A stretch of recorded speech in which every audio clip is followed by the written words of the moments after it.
नमस्कार, मी लतिका। आज मी तुम्हाला चण्याच्या डाळीची भजी बनवून दाखवणार आहे। त्यासाठी बघा 150 ग्रॅम चण्याची डाळ 5 ते 6 तास भिजत घातली। ती भिजली पाहिजे फक्त चांगली।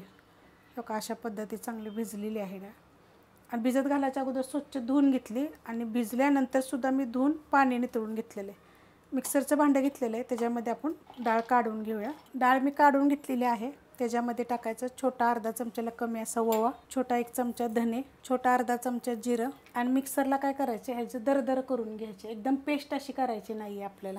मिक्सरमध्ये बघा थोडंसं एकदम पाणी टाकून मी असं दरदर करून घेतले। पेस्ट बिलकुल करायची नाही। एकदम पेस्ट केलेली जर भजी पाहिजे असली तर तशी पण मी अपलोड केलेले आहेत। अशा पद्धतीचे पाहिजे आपल्याला। तर हे मी एका वाडग्यामध्ये काढून घेते। काढून घेतले बघा सगळं।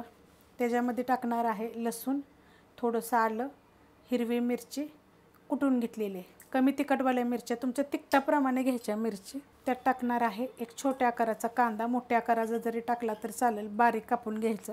होता होईल एवढं ह्याला बारीकच कापून घ्यायचं। थोडीशी टाकायची हळद, थोडीशी टाकायची हिंग पावडर। त्यात टाकणार आहे बघा कोथिंबीर। कोथिंबीर थोडीशी जास्त टाकायची। आणि ह्याच्यामध्ये जर तुम्हाला पाहावं असेल ना तर पालक बारीक कापून जरी टाकले तरी चालेल, किंवा कच्चा बटाटा किसून जरी टाकला तरी चालेल। चवीप्रमाणे टाकायचं मीठ। आता मी ह्याच्यामध्ये ह्या चमच्याच्या मापानं 1 चमचा तांदळाचं पीठ घेतलेलं आहे आणि त्याच चमच्याच्या मापानं सेम 1 चमचा चण्याच्या डाळीचं पीठ घेतलेलं आहे। आता हे दोन्ही हवं असेल तर टाका, तुम्हाला जरी नाही टाकलं तर चालेल, पण थोडंसं तरी मग तुम्ही ह्याच्यात नुसतं तांदळाचं पीठ टाका। आता अजून एक गोष्ट तुम्हाला मी सांगते, ह्यात तुम्ही काय टाकू शकता। पोहे चांगले भिजवून ना स्वच्छ धुवायचे, भिजवायचे चांगले, ते पण ह्याच्यामध्ये थोडेसे 1 वाटीभर टाकले तर खूप छान भजी होतात, मस्त होतात एकदम। आता ह्याला काय करणार आहे माहिती आहे का, मी फेटून घेणार आहे। असं हलक्या हातानं बघा 5 ते 7 मिनिट मी चांगलं फेटून घेतलेलं आहे। जेवढं होता होईल एवढं जेवढं पीठ फेटेल का नाही तर भजी एकदम चवीदार, हलकी आणि छान लागतात एकदम। आता ह्याच्यात काय करणार आहे माहिती आहे का, थोडंसं टाकायचं 1 चिमूटभर फक्त खायचं सोडा। पाहिजे तर तुम्ही काय करू शकता, त्याच्यामध्ये थोडंसं गरम तेल पण टाकू शकता 1 चमचाभर। आता हे परत मी असं मिक्स करून घेते चांगलं मस्त असं। बघा सोडा टाकल्यानंतर मी फेटून घेतलेला आहे। कलर बघा कसं झालेला असं सफेद सफेद। तर आपण बनवायला घेऊया। तेल बघा मी गरम करत ठेवलेलं आहे। तेल चांगलं गरम झालेलं आहे। आपल्याला जास्त मोठी टाकायची नाही, ते एकदम अशी छोटी छोटीच टाकायची, जेवढी सांडग्याप्रमाणे। ह्यात थोडासा कढीपत्ता पण टाकला तरी चालेल बरं का। कढीपत्त्याचे पण काय होतं माहिती आहे का, भज्यामध्ये चव छान येते।